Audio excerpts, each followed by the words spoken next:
Most people know the story of the tragic romance of the Verona couple Romeo and Juliet, whose parents didn't allow them to see each other. The same fate happened in Croatia. In the second half of the 17th century, two noble families from Trogir, Vitur and Drasani, had estates in Kaštel Lukšić.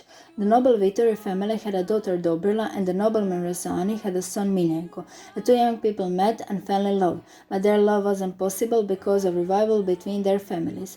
So they started seeing each other secretly. However, the parents somehow find out about their relationship and stop them.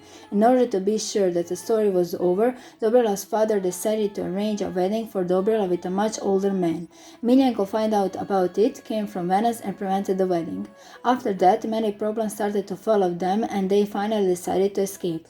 Their escape forced Dobrila's parents to give in. With their blessing, they returned to Kaštel Lukšić to have the wedding. After they got married, Dobrila's father, unable to live with the fact that his daughter married Miljenko, killed his son-in-law on the bridge in front of the castle.